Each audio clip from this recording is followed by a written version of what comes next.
Então vamos lá, porque a gente vai receber agora o CEO da Targo Consultoria, especialista em nova economia, colunista de empreendedorismo da Rede Amazônica, da Rede Globo, no G1, apresentador do Mercado Inteligente, na minha ex-casa, na Rádio CBN, que vai falar sobre nova economia e a nova forma de fazer negócios. Vamos receber de pé com muita energia, Carlos Oshiro!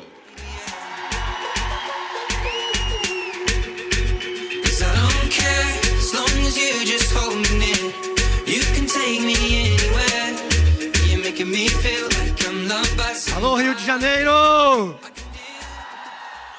Prazer muito grande estar com vocês aqui. Eu que vim lá de Manaus. Agradecer também o convite do CRC Rio de Janeiro, do CFC, né, que é o Conselho Federal de Contabilidade, e parabenizar por esse evento maravilhoso, porque normalmente o palestrante fica no nível mais alto. E quem são as pessoas mais importantes de todo o evento e de toda a palestra? São vocês que estão aqui em cima, no nível mais elevado, e eu tenho certeza que vai ser uma palestra fantástica. Uma salva de palmas para vocês e também para os organizadores. Bom, vamos lá então iniciar o nosso bate-papo. Eu sou o Carlos Oshiro. Há muito tempo eu venho estudando e entendendo a nova economia. Eu que sou empreendedor também, tenho uma empresa de consultoria, e nós vamos falar como que funciona hoje a nova forma de se fazer negócios. Esse é o meu Instagram, o Carlos Oshiro. Todo mundo que postar me marque, que a gente vai compartilhar lá no Stories. Vamos lá. Eu vou contar uma historinha para vocês. Como eu sou de descendência oriental, descendência japonesa, muita gente me ligava lá para o meu escritório pedindo palestras motivacionais. E o bom japonês, como vocês sabem, é uma raça um pouco mais reservada, mais calada, mais observadora, e que quando tem que falar alguma coisa com uma frase, provavelmente incomoda muita gente. E eu não fazia essas palestras motivacionais onde as pessoas pulavam, onde as pessoas saíam gritando, que eu acho fantástico também, mas infelizmente eu não tenho esse perfil.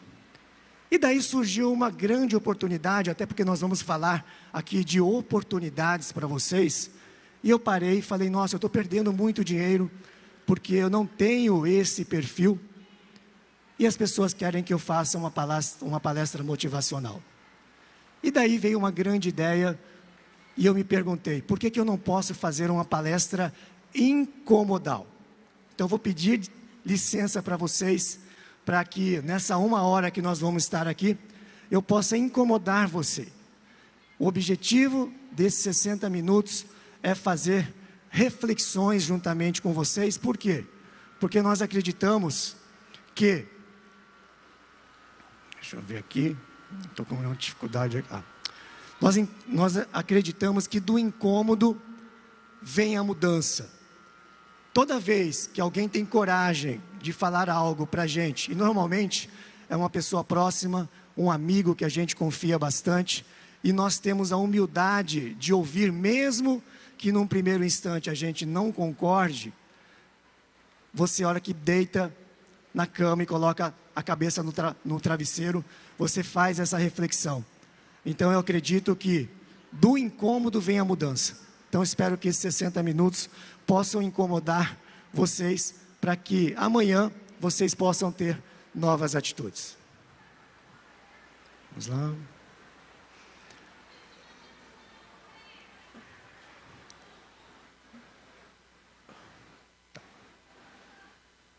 Vamos lá, agora acertei.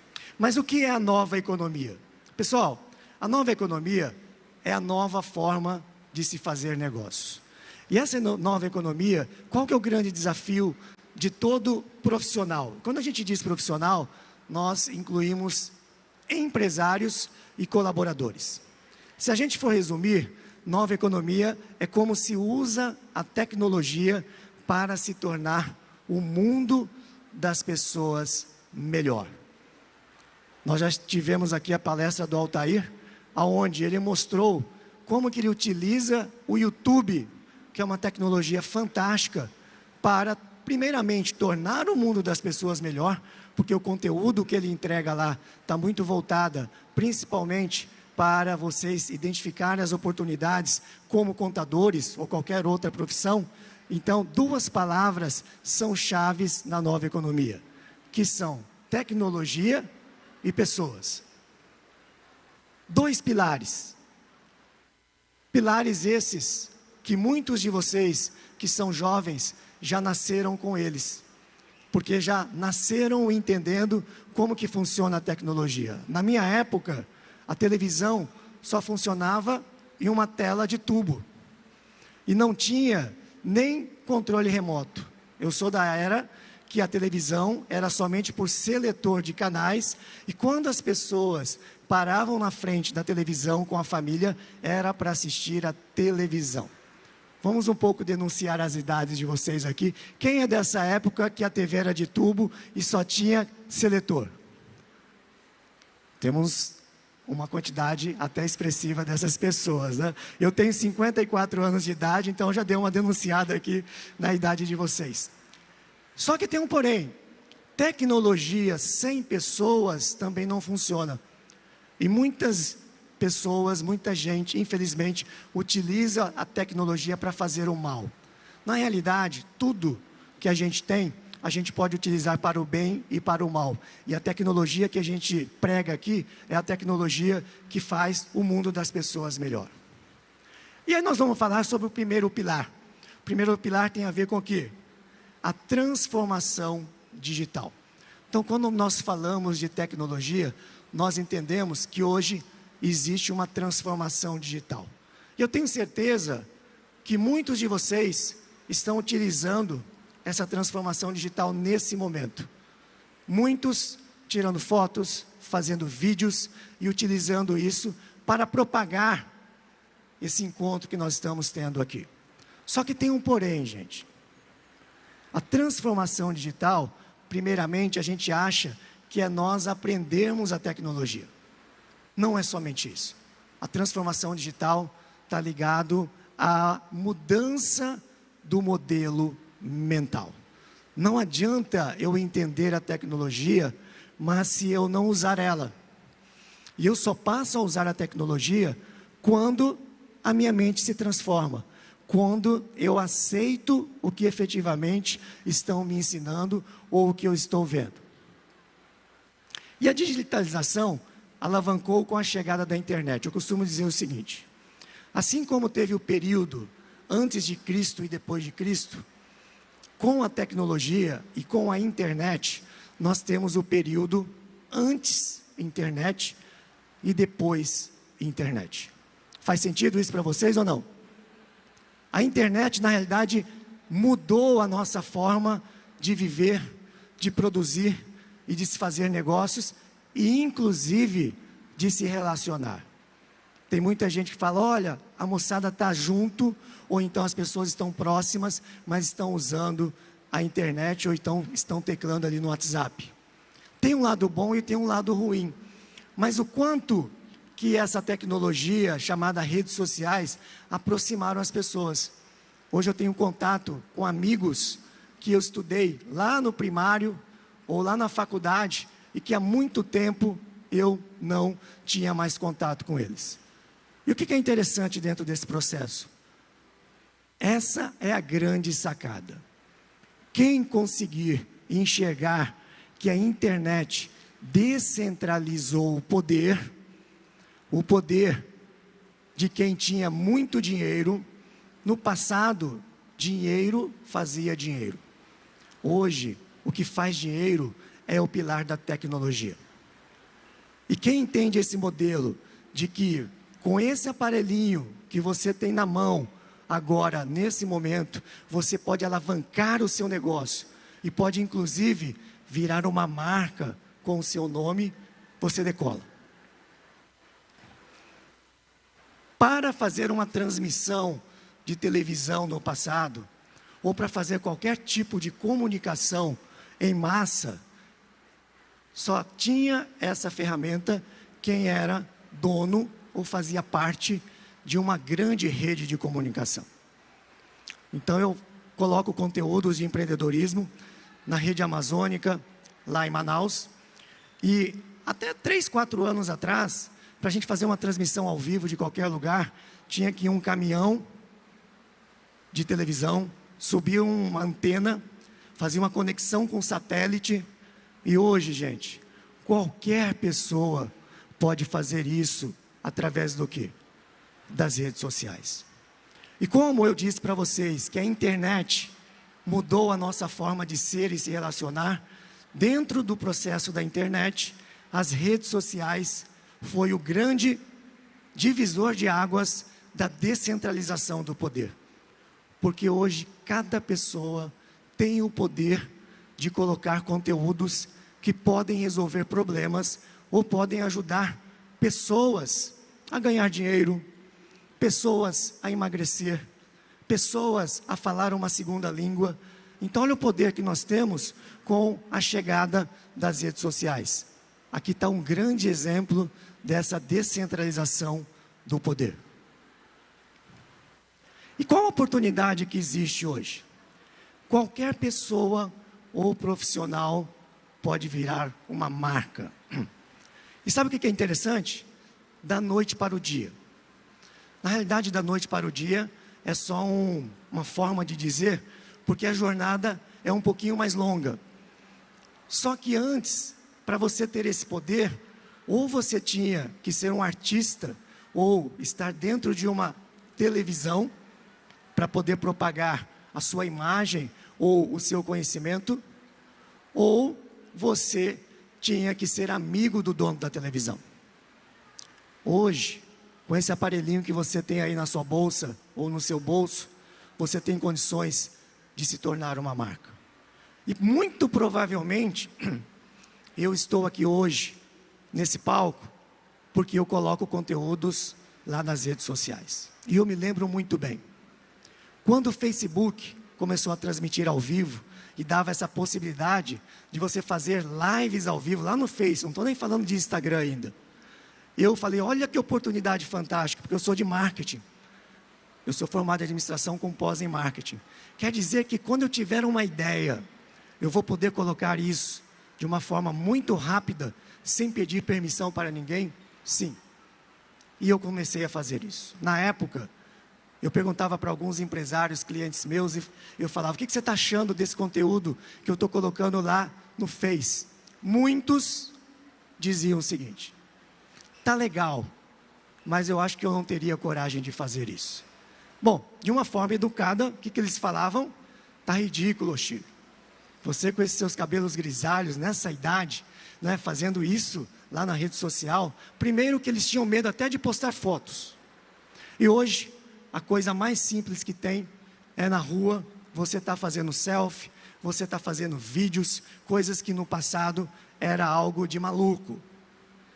Só que hoje, quando a gente fala na TV, ou quando a gente tem um programa de rádio, e as pessoas falam, mas o Oshiro faz. Mas ele é da televisão.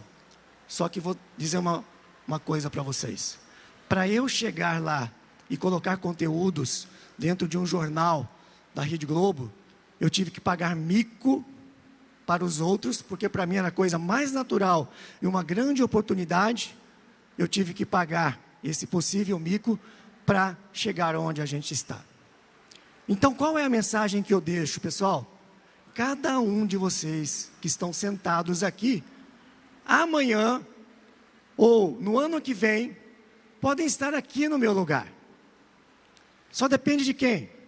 De vocês, porque eu tenho certeza que todos aqui têm um conhecimento que pode ajudar alguma pessoa a resolver um determinado problema. E não necessariamente no segmento de contabilidade. Pode ser o seu hobby, pode ser a sua vida de desafios.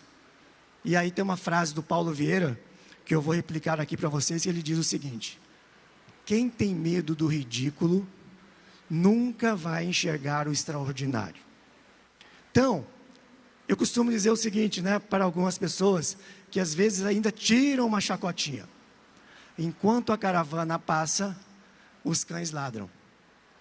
Então, gente, existe um mundo de oportunidades que a gente vai abrir para vocês aqui. Olha só como que essa digitalização impactou vários segmentos. Lembra lá que eu falei que existe uma descentralização de poderes? Qual era o poder no mundo da música no passado? Das grandes gravadoras. Para você virar um cantor ou para sua banda fazer sucesso, você estava na mão das grandes produtoras. E hoje você coloca um vídeo no YouTube ou num Spotify desse da vida, se você for muito bom, você não depende mais do intermediário. E nós vamos falar daqui a pouco sobre a intermediação. Se a sua profissão, se o seu negócio é uma intermediação de algo que você vende, provavelmente o seu negócio está em risco. E olha só como que a gente ouvia música no passado. Aqui alguém ainda é do tempo do vinil, que ouvia músicas no vinil ou não? Já tem menos gente, né?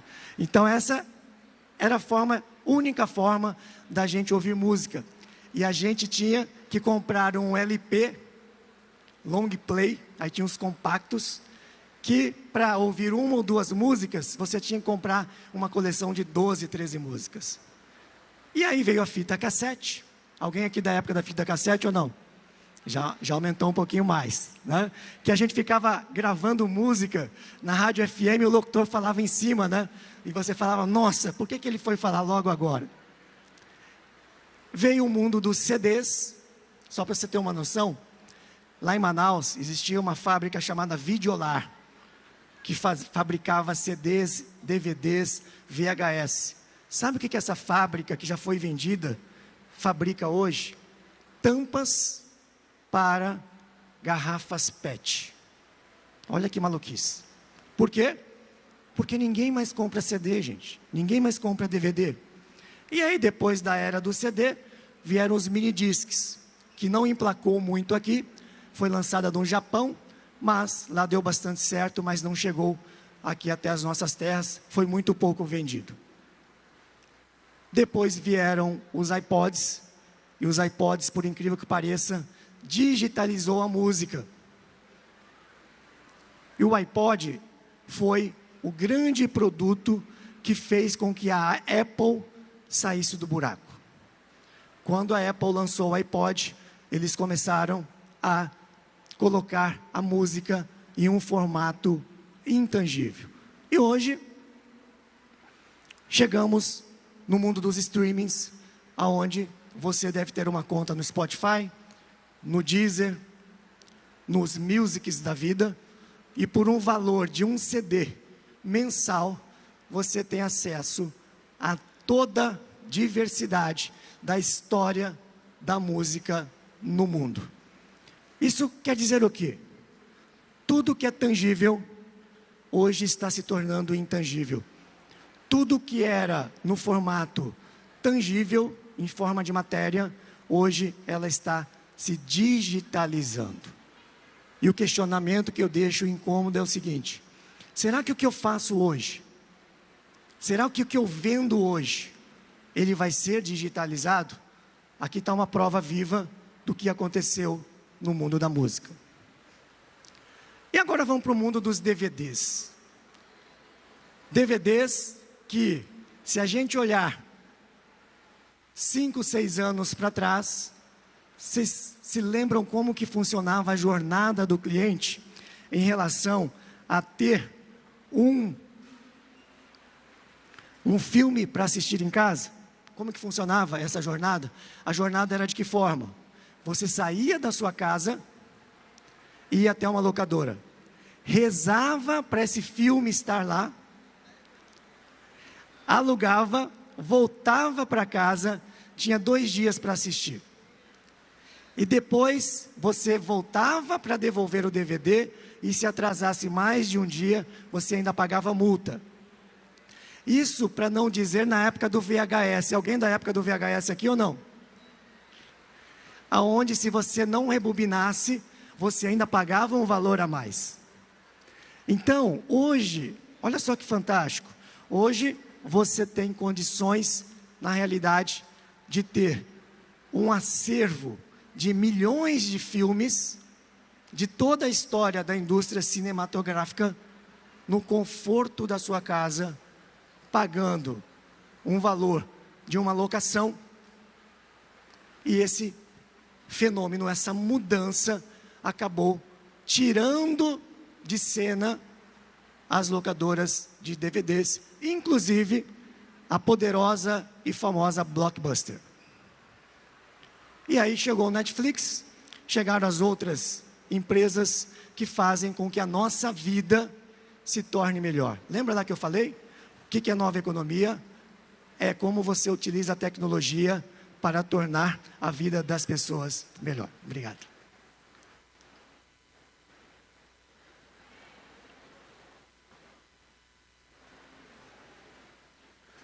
Pessoal, a velha economia está muito ligada ao quê? A crescimento linear. O que é um crescimento linear? É aquilo que você vende de 1 para 1. Toma lá, dá cá. DVDs, você locava um DVD e a locadora faturava em cima de uma locação. Isso é velha economia.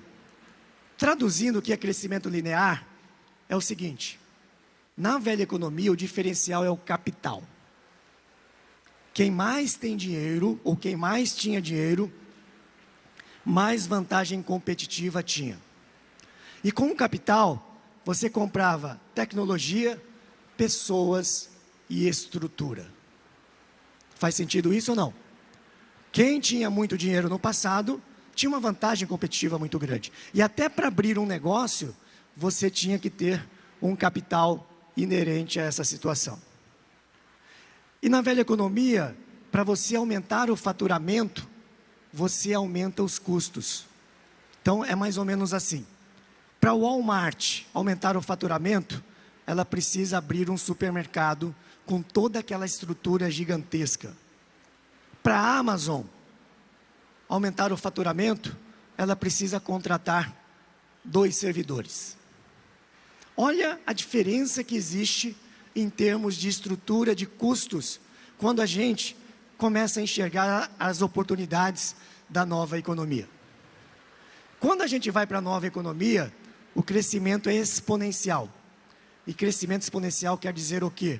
Eu não vendo mais de 1 para 1. Eu vendo de 1 para milhões de pessoas ao mesmo tempo.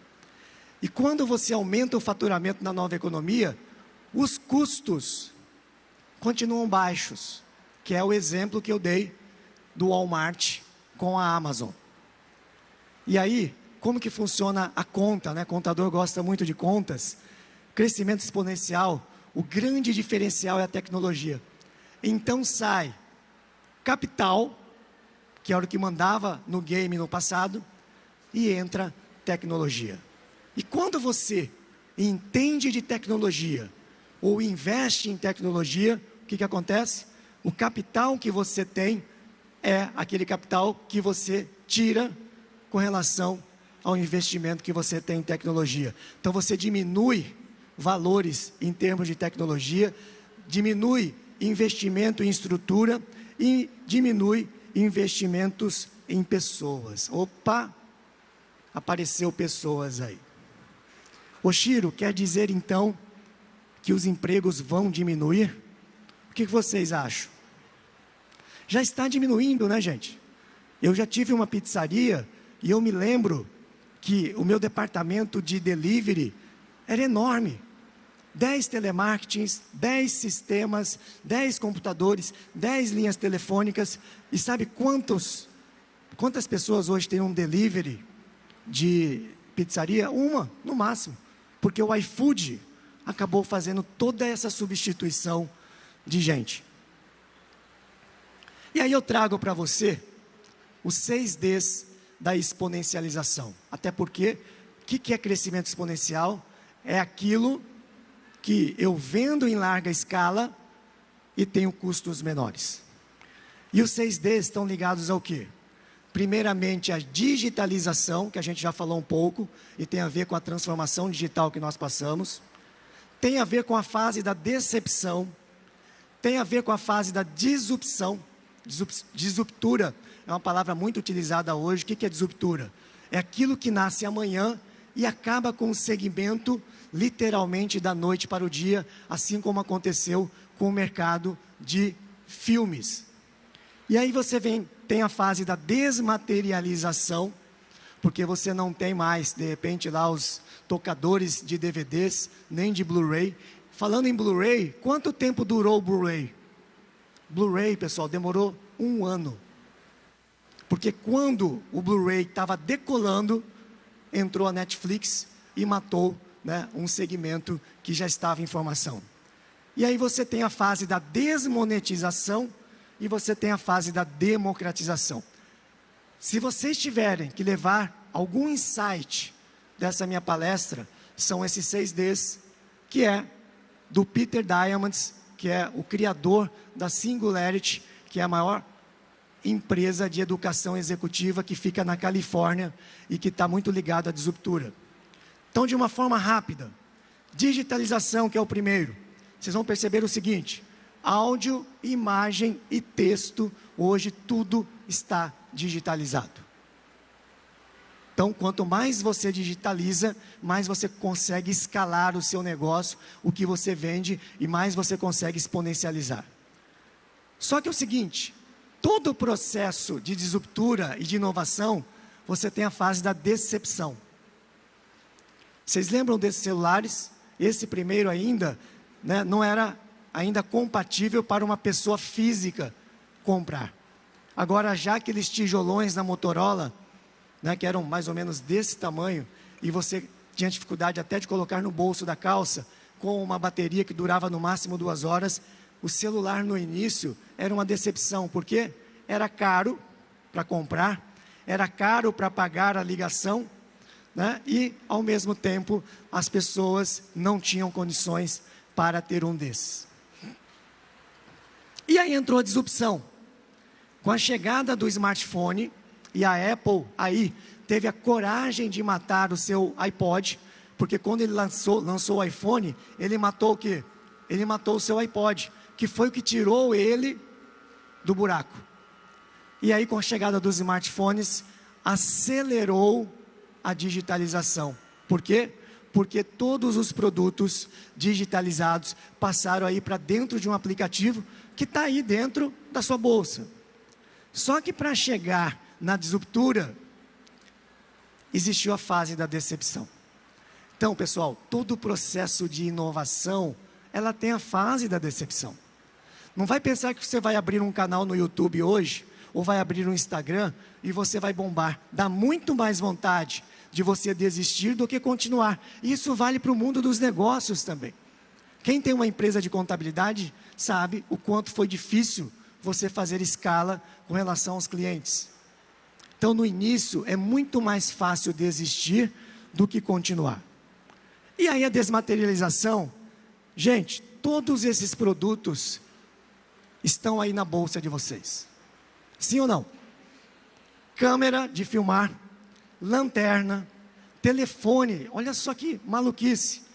Na minha época, 15, 20 anos atrás, quem tinha 1000 linhas telefônicas era milionário e não precisava mais trabalhar, porque ele vivia de aluguel de linhas telefônicas. Faz sentido ou não? A pessoa ficou pobre, literalmente, da noite para o dia. Aí você tem o rádio, você tem os jornais, você tem a televisão, você tem a música, você tem as fotos, você tem a informação. Quem é da época das enciclopédias? Delta Larousse, né? Mirador, Barça. 3 anos, aí tinha que trocar. Imagina, né? Inclusive os melhores vendedores eram os vendedores de enciclopédias, que eram caríssimas. E somente as pessoas com mais dinheiro tinham essas enciclopédias em casa. E aí você tem a Listel. Quem é da época da Listel? Que para você fazer uma propaganda na Listel, você parcelava em 12 meses, porque era muito caro. E os vendedores faziam o seguinte: olha, você vai entrar só com esse anúncio, olha o seu concorrente, meia página. Aí você tinha que fazer uma propaganda maior. Isso, gente, não há muito tempo atrás. Todos esses produtos que eram materializados foram digitalizados. E aí serve um alerta para vocês. Daqui a pouco, à tarde, acho que tem uma dupla que vem falar sobre metaverso, porque eu também estudo bastante metaverso hoje. E aqui tem um alerta, porque o metaverso vai criar um outro fenômeno no nosso mundo, a desmaterialização. Assim como os produtos que você pega em mãos foi desmaterializado, foi digitalizado e não existe mais. Por exemplo, GPS, não existe mais fábricas de GPS, que você tinha que comprar o aparelho e ainda tinha que pagar a atualização. Hoje está disponível gratuitamente no seu celular. E aqui, gente, na era do metaverso, com óculos metaverso, os grandes prédios, as grandes fortunas, os grandes patrimônios de quem vive de aluguel e que tem muitos prédios, provavelmente possa acontecer algo muito parecido com as linhas telefônicas. Quem mora em São Paulo e tem amigos que trabalham em empresas de tecnologia, após a pandemia, eles não voltaram mais para o prédio antigo. Em São Paulo, hoje existem dezenas ou centenas de grandes prédios que estão desocupados. Olha a maluquice que está acontecendo. E o óculos, hoje, ainda nós estamos com o óculos do metaverso na fase da decepção. Lembra lá que eu falei da decepção? O metaverso hoje é decepcionante? É, porque o óculos é caro, é pesado, não é acessível. Quando o óculos migrar para esse que eu estou usando, ou para lentes de contato, já era. E aí, isso que nós estamos vivendo aqui de forma presencial, talvez nós estaremos vivendo na forma digital. Então hoje existe uma migração do presencial, do físico para o digital. Por isso que nós temos a nomenclatura chamada de figital. Figital quer dizer o quê? É a mistura do físico com o digital. E aí fica esse grande alerta, porque em breve os prédios onde as empresas estão localizadas hoje estarão desmaterializados. E com óculos, eu poderei comprar em qualquer shopping do mundo, como se eu estivesse lá. Olha que maluquice, o mundo que nós estamos vivendo. E o quinto é a desmonetização, é a queda dos preços. Então, quando os preços caem, você torna acessível isso ao público. O celular em 1983 custava R$51 mil. Hoje, você tem aparelhos de celulares a 375 que faz o trabalho de um smartphone. Os grandes aplicativos que você tem no seu celular, você não paga nem R$1. O Waze, você não paga para usar, e antes você tinha que pagar pelos serviços do GPS. E aí no item 6, quando você democratiza o celular, quando você democratizar o óculos de metaverso, já era, aí não tem mais volta. Então, aqui vocês entenderam de uma forma rápida em quais fases nós estamos de cada uma delas, que é a digitalização e a desmaterialização. Mas o que está acontecendo no mundo da contabilidade?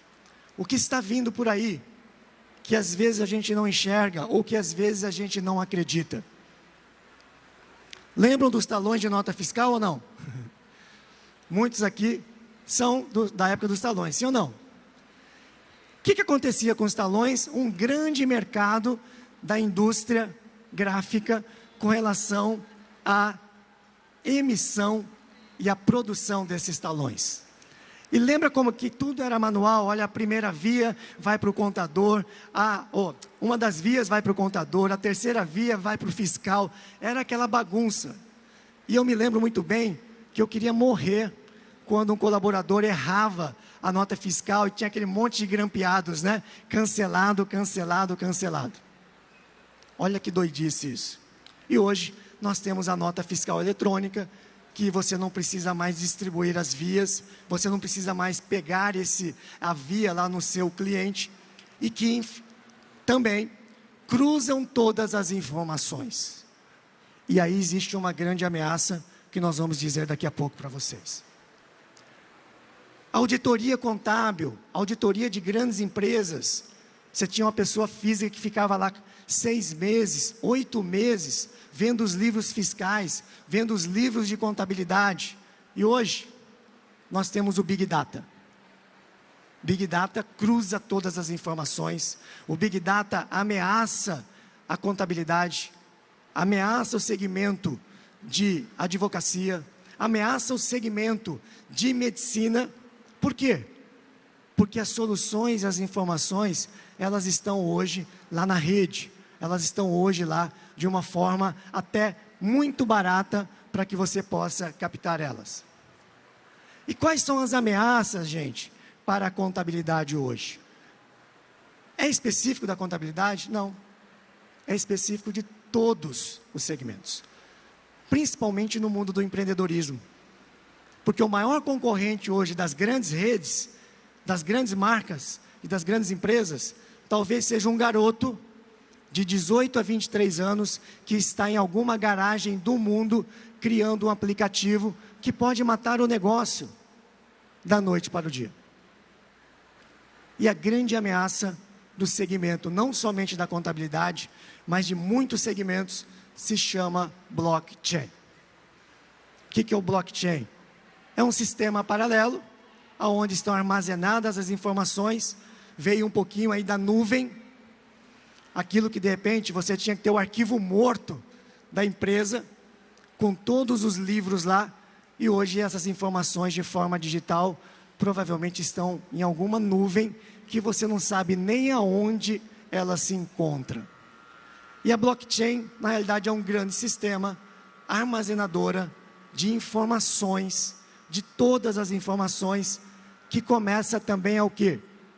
A matar o intermediário.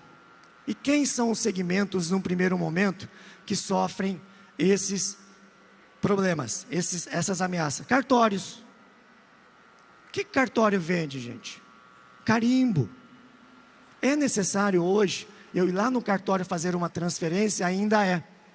Mas a própria carteira de habilitação já está no seu celular. O seu título de eleitor já está no seu celular.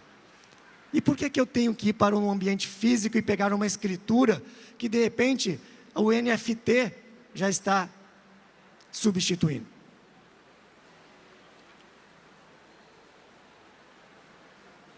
Bancos. A quantidade de bancos que a gente tinha no passado, a quantidade de agências que nós tínhamos no passado, hoje diminuíram dos bancos tradicionais. Mas hoje nós temos bancos virtuais que você não tem nem acesso à agência, não existe agência presencial. Diminuíram as taxas, porque os bancos tinham aquela quantidade de gente fazendo uma operação, e os bancos, através do digital, também acabaram, ou estão nesse processo de disruptura com os bancos tradicionais. E a contabilidade? Qual é o papel, na realidade, de um escritório de contabilidade ou de uma pessoa que está lá dentro desse escritório? É organizar as informações, é pegar as informações da empresa, classificá-las nas contas corretas, e aí gerar os tributos e gerar as informações de uma forma, muitas das vezes ainda manual. E quando você tem a digitalização e o uso inclusive da inteligência artificial, daqui a pouco, o que vai sendo gerado na empresa, ele vai entrando de uma forma automática nas contas corretas e sem a possibilidade de erros inclusive. E se errar, você vai lá e regula e faz com que o computador acerte da próxima vez, coisa que às vezes a gente fala para um ser humano e daqui a 3 meses acontece o mesmo erro. Enfim, para reflexão, todo negócio que for intermediador de alguma coisa, de alguma venda, inclusive as lojas, intermediam a venda da fábrica para o cliente final, está em risco. O grande problema é eu saber do risco e não me aprofundar com conhecimento para essa situação. No futuro, toda empresa será uma organização de tecnologia. Toda empresa vai ter que vender tecnologia. E aí eu pergunto para vocês, de 0 a 10, qual é o seu conhecimento em relação à tecnologia? Porque se você é empresário, você tem que entender muito de tecnologia. Não é de repente ir lá para a programação, mas entender o contexto geral para que você possa aprovar realmente os investimentos na sua empresa. Inclusive, a transformação digital não acontece se o dono não estiver encampando. Eu vejo muitos empresários querendo fazer transformação digital na sua organização, contrata alguém de fora, mas ele não se envolve. Todo o processo de transformação em qualquer empresa tem que ser liderado pelo número 1. E às vezes a gente faz alguns processos de transformação nas organizações e o dono não participa. Só que na hora que precisa liberar a verba para os investimentos, como ele não entende, ele não libera. Então não acontece nada. O que os olhos não veem, o coração não sente. E no futuro, toda empresa será uma organização de educação. Toda empresa já faz isso com seus colaboradores. Todo mundo que entra de novato na empresa recebe um treinamento. Agora, o quanto você pode levar essa educação para fora? O Altair, que esteve aqui antes de eu palestrar, já faz isso. Ele tem um escritório de contabilidade e ele ganha dinheiro aonde também? Entregando educação para as pessoas e ajudando outras pessoas que lá no passado, talvez, a cabeça do empreendedor da velha economia ia falar o seguinte: eu vou ensinar possíveis concorrentes a matar o meu negócio. Então, gente, na velha economia a gente vê concorrentes. Na nova economia não existe concorrentes, porque a nova economia, a cabeça do empresário da nova economia é de abundância. Da velha economia é de escassez. Eu tenho que matar o meu concorrente. Na nova economia não tem esse sentimento. E aí o segundo pilar qual é? Pessoas. Tecnologia não funciona sem pessoas. Mas, Oshiro, então quer dizer que ainda eu sou imprescindível? É. E muito, porque a máquina não tem sentimentos. A máquina, ela não tem isso aqui, ó. A máquina não tem sorrisos. A máquina não tem amor. A máquina não tem palavras que confortem e que sirvam outras pessoas. E aí eu deixo uma pergunta para vocês. Até porque o mundo das pessoas é como eu trato as outras pessoas. É como eu trato o meu colaborador. É como eu trato o meu liderado. É como eu trato o meu cliente. É como eu trato os meus filhos em casa. E essa reflexão, ela vale não somente para o mundo dos negócios e do empreendedorismo. Ela vale para o mundo que nós vivemos hoje. Como é que eu trato o meu vizinho? Como é que eu trato o colega que de repente eu não conheço e que está aí do meu lado e que pode gerar um networking comigo? Então, como está o meu atendimento e como ela pode tornar a vida das pessoas melhor? Porque para inserir informações na máquina precisa de gente ainda. E gente ainda é muito importante dentro do nosso dia a dia. Surgem novas funções na empresa da nova economia. Gerente de dados através da inteligência artificial. Você tem gerente de growth, que é gerente de crescimento através de números. E vocês são entendedores de números, mas hoje não dá somente para encaixar os números no lugar correto. Isso a máquina vai fazer. O papel de vocês hoje é ver o que tem por trás desses números e que podem servir de ações e estratégia para o seu cliente, que é o empresário. Você tem gestor de tráfego digital, que é aquele que faz impulsionamento para atingir o público correto. Será que hoje vocês fazem impulsionamento na rede social? O meu filho tem 19 anos de idade, faz administração porque eu quero ainda, porque por ele não fazia mais faculdade, mas porque ainda, nesse caso, eu ainda tenho cabeça de velha economia. Com 19 anos de idade, ele se especializou em gestão de tráfego, fez cursos na internet, se aprofundou e com 19 anos tem 7 clientes e fatura 10 mil reais por mês, trabalhando 3 horas do seu quarto. Olha aí a prova viva que eu tenho em minha casa de tudo que eu estou falando aqui. Você tem gerente de ESG, eu acho que daqui a pouco vai ter um assunto sobre a responsabilidade social, ambiental e de governança das empresas. E você tem o gerente de experiência do cliente. Você vai perceber que todas essas novas funções, não existe faculdade. Todas essas novas funções, às vezes você aprende lá da sua casa, utilizando o seu computador. Olha a democratização, olha a grande oportunidade que existe para pessoas que estão em busca de conhecimento.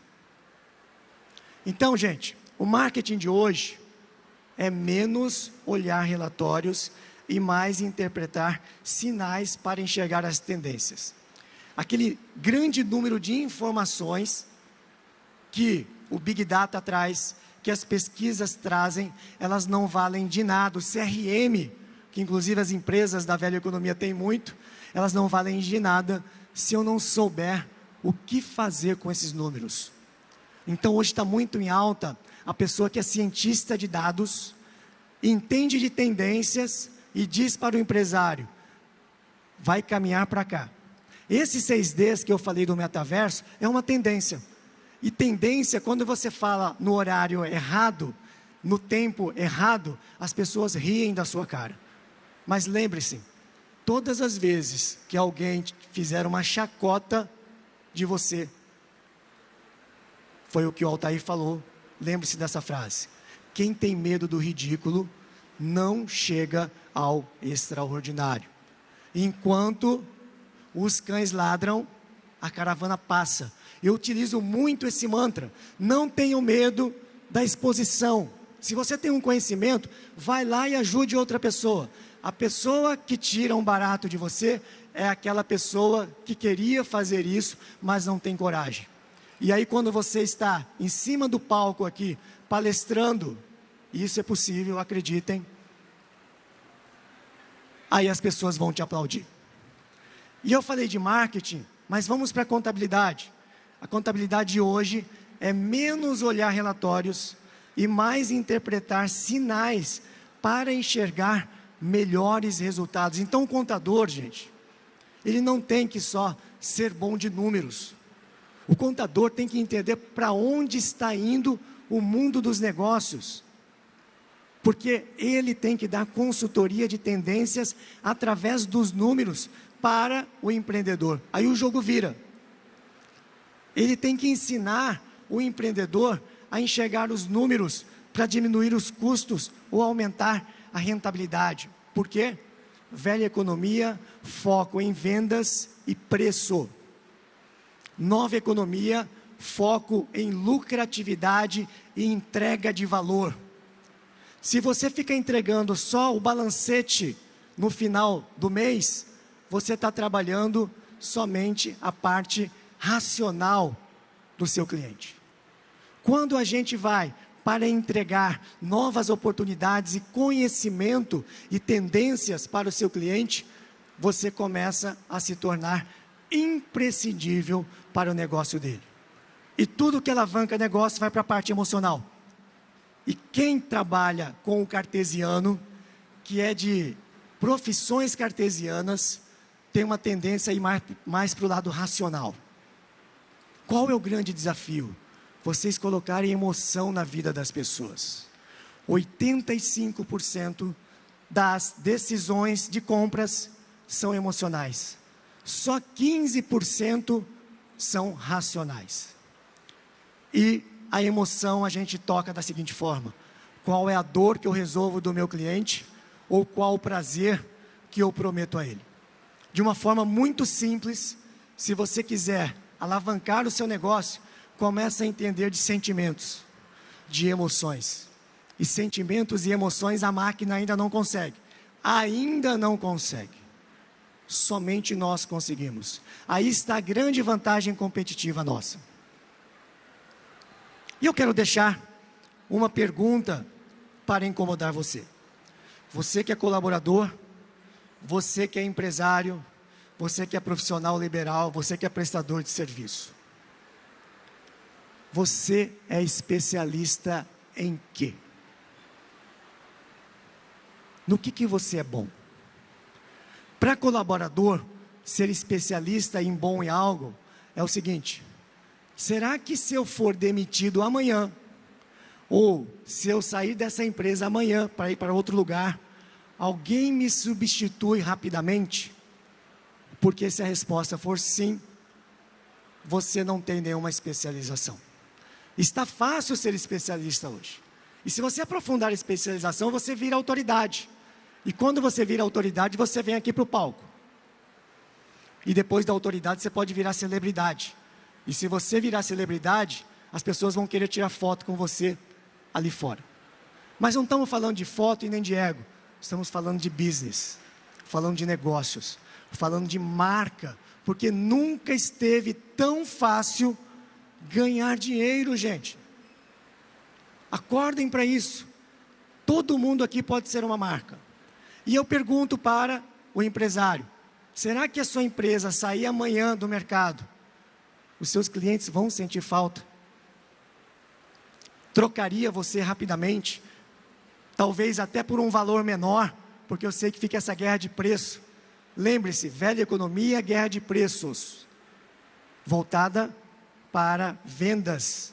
Nova economia, valor. E valor é emocional. O valor é o como eu entrego. Então não é mais o que você vende, é como você vende. Não é mais o que eu entrego, é como eu entrego. Como é que eu vou fazer aquela reunião de entrega de resultados para o meu cliente? Vai ter uma champanhe, porque ele bateu a meta e deu muito lucro, e que eu vou levar sem prometer para ele? Vai ter um vinho? Vai ter fogos de artifício, de repente, explodindo lá, porque a hora que você abrir os números e falar lá do DRE dele, que deu um resultado extraordinário, então pensem nisso. A partir de agora é o seguinte: como é que você pode emocionar as pessoas? Como é que você pode tocar no coração das pessoas? A partir da sua casa, a partir dos seus filhos, a partir da sua esposa, do seu marido, porque tudo começa em casa. E quando a gente começa a espalhar isso da própria casa, junto aos nossos colaboradores, porque qual é o encantamento que você entrega para o seu colaborador? O mundo começa a se tornar melhor. E eu quero encerrar aqui a nossa palestra com uma frase que vocês possam levar para vocês. Vou usar a frase de Raul Seixas: eu prefiro ser essa metamorfose ambulante do que ter... Oi? Vamos cantar. Boa, vamos cantar daqui a pouco. Eu não sou bom de cantar, mas eu vou me superar aqui. Do que ter aquela velha opinião formada sobre tudo. Só que nós... essa voz da sabedoria, né? Ela está falando aqui, ó, vamos cantar. Vocês aceitam cantar um trecho dessa música com a gente ou não? Para a gente levar essa mensagem para todo mundo. Só que eu vou me permitir gravar, né? E a gente vai levar e vai colocar isso na rede social para vocês. Então, gente, vamos lá. Eu vou puxar o coro. Lembra-se que eu sou japonês, né, gente? Então vocês têm que me ajudar. Então vamos lá. Olha só, vamos fazer uma coisa inédita aqui. Nós vamos cantar a música da nova economia em forma de disruptura. Então vamos lá? Prefiro ser essa metamorfose ambulante. Prefiro ser essa metamorfose ambulante do que ter aquela velha opinião formada sobre tudo. Do que ter aquela velha opinião formada sobre tudo. Do que ter aquela velha opinião formada sobre tudo. Palmas para vocês, gente.